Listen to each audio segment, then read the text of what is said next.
does a TV producer do? What can we blame you for? On the TV coverage that we all moan about, what's your area of work that we can blame you for? Expertise, I think, is the word that you're looking for. It's been a long day. I think it depends. I think you're looking at editorial, essentially. So it's always about what are you going to film? What is the editorial hook? How do you tell the story? When it's on a live show, so when you're down as a producer of a live show like Channel 4, it'd be my job to look at what the VT is going to be, the video at the start, to get people interested. How are you going to structure the chats? What's the analysis going to be on? How are you then going to link in and out of each individual piece of analysis or VT? And just try and give the viewer the best possible intro into the match. If you're making a VT and you're going along to do a piece on, say, referees, you do the same thing but in a smaller way. So you would look at how you tell the story and how that gets across. Whereas a director would sit in the chair and direct the game. That's kind of a separate sort of skill in itself. So we can't blame you for the endless shots of coaches on No, that's nothing to do with me. There you go. What about establishing a rapport with presenters? Is that an important part of what you do? Massive thing, yeah. And it's certainly on a live show where you're bringing in new talent who haven't worked on it. By the way, we say talent, that sounds, it's quite TV term, but it's just what you say. When you're bringing in... We are the talent. You are, yeah. We are the talent. When you're bringing in new guests, who are... they might bring something that might be new to the game, and you need to kind of, and I say the game as in TV producer, you need to give them instruction or just help them. Rapport is exactly that. Is making sure that from the start of the show till the end, the energy is consistent and it's the sort of the way you want to present the game in a certain way. Again, that's the producer's job, definitely. So I think some of the way that Channel 4 produced it was deliberately different than what Sky did it. You know, I think this idea of having your presentation in the corner of the ground at pitch level, that's caught on. Sky have sort of copied that. Whether that might have been done for budgetary reasons, I don't know. But I think it got you closer to the action. You know, there was a game, I think, at Hull KI when I was video refereeing. I think the mascots and stuff, there were a load of kids or school kids were going around before, and something happened. And it caught Helen Skelton's attention. And it was funny, and it was genuinely funny moment. And I think when you don't have... If you have a studio, you lose that. So was something like that? Would have that been... Yeah, definitely. I think Channel 4, their strapline is altogether different. So I think the key thing was to embrace that, I think. And obviously having Helen and Adam, who aren't your stereotypical rugby league presenters, brought something new. And I think we just tried to embrace that and make sure that anyone watching that coverage for the first time would maybe think, oh, this is a bit different to how I've seen it before. And that's not to say we were trying to be different to anyone else. But I think it was just to embrace the people we had, the channel we were on, the time we were on as well. 12 o'clock's quite a different time. And I think we were able to say, right, let's go on the pitch. Let's make it feel raw, feel different. You know, make everyone at home feel like they're maybe part of it and not in a studio. And like you say, she poked someone in the head with her clipboard, and Adam's, you know, people coming over and hugging Adam, you know, the mascots and everything. So it was great fun. Was it deliberately more casual?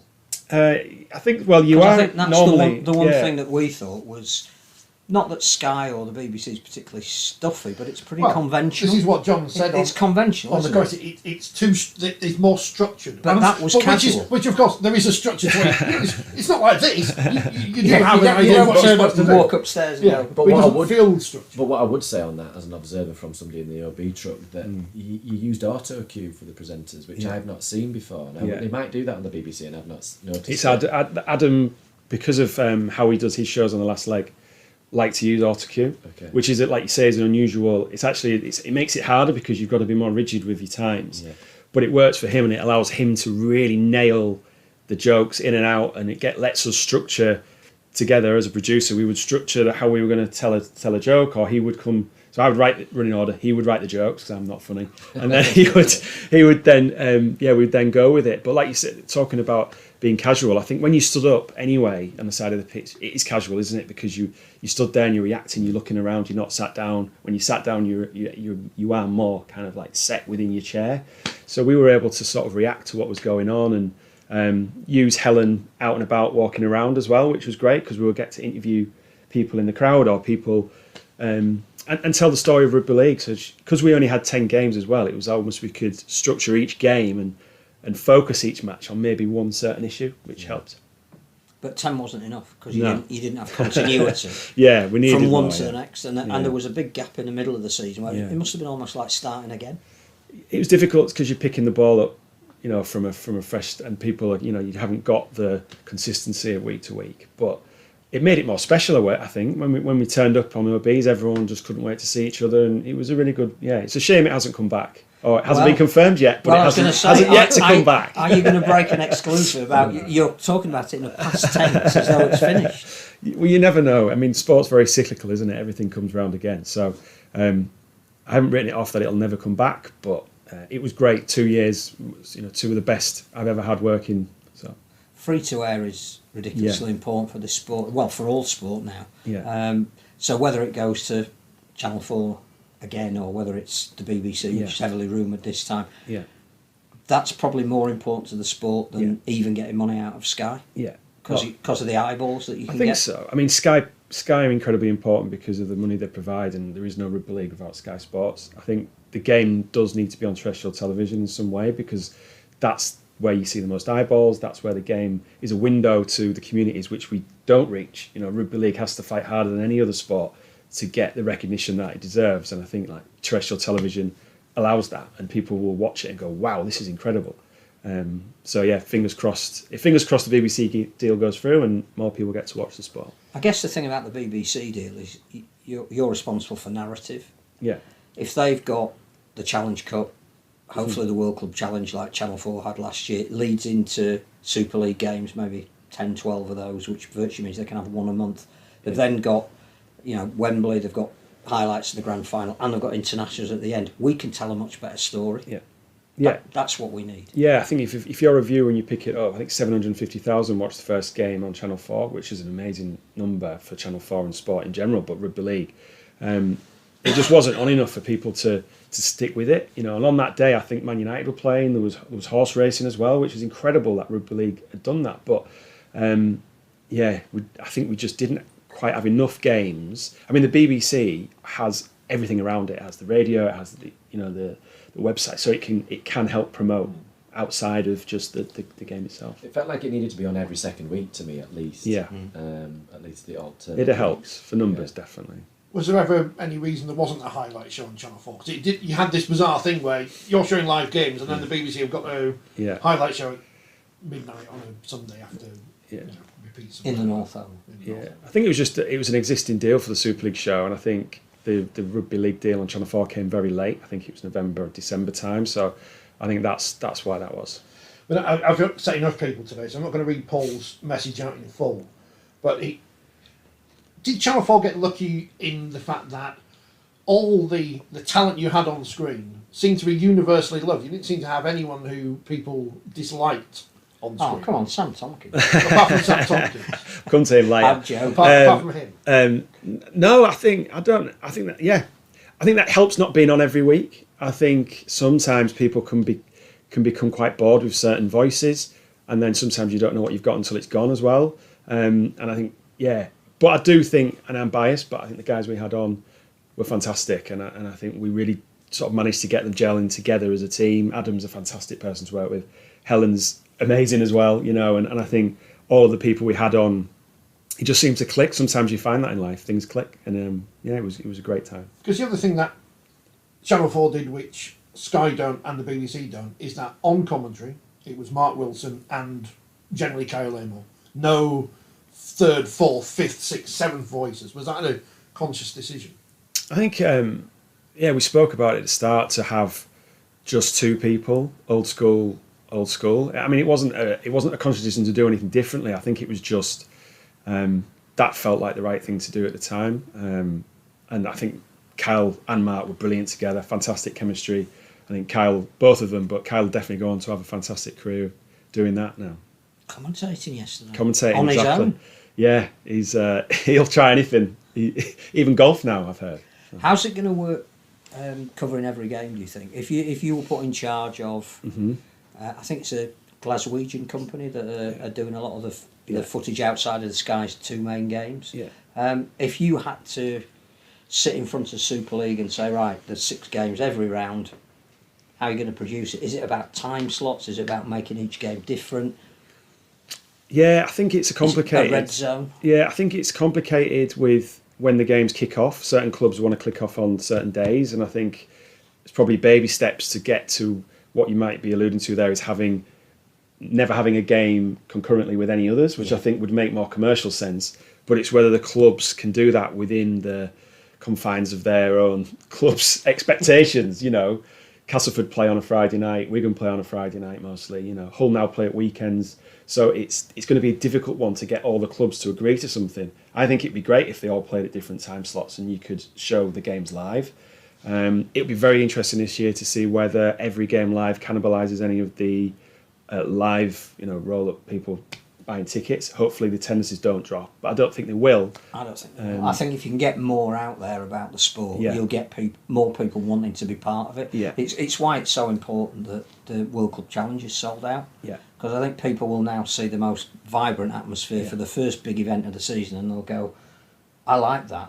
Who's playing next? Where can I see it? And either on the telly or could I go to a game? Or so I think actually it's the reverse. It's not the 1950s where everybody said, if you want to go to a game and you can afford to go to a game and you can get to the game, there's nothing beats going to a game. And if you suddenly get bought into this, this is a vibrant sport. I don't know a lot about it. I want to know more. You've got to go to a game to get that experience. Well, it's what Derek did at Lee, wasn't it? And brilliantly from the start, he's made it an event similar to what Bradford did back sort of 20, 30 years ago. So, yeah, it's exciting times. Brilliant that Sky is showing every game. Brilliant that it's going to be available on Super League Plus. And I think, just get it out there and get as many people watching as possible. I still don't understand why Boxing Day was streamed, Leeds versus Wakefield, and no other game since, which no one has the rights to. So there's no reason not to have been streamed. It just doesn't make any sense. 1895 Cup, why are none of these games being streamed? Why are York not sticking a camera up and saying, pay us a tenner? Because they're doing their own documentary. But yesterday, in a couple of the pre-season friendlies, which we don't care about the results of, we're not and the debuts don't count and tries don't count. They're not your official first try. No, nobody's made a debut yet. We did have the first bunker. I think is it ref box or whatever it's called. Ref box. That sounds like a punishment, to be quite honest. Get in the ref box. Whatever the system's called. Have you had any feedback on whether it worked or not, or have you had a chance to analyse? Well, I didn't even know it was happening really. I've only heard a snippet. Was that I think there was some slight delay on, I don't know if it was on the audio or on the footage or something, and maybe some issue around the communication system. But look, that's what trials are for, isn't it? There's going to be some probably gremlins in the system. But I think that's probably the way to go with the bunker system. That's how they do it in the NRL. It's certainly, it should make it more efficient in terms of the production, I would have thought. And presumably more consistent across the decisions that we're getting.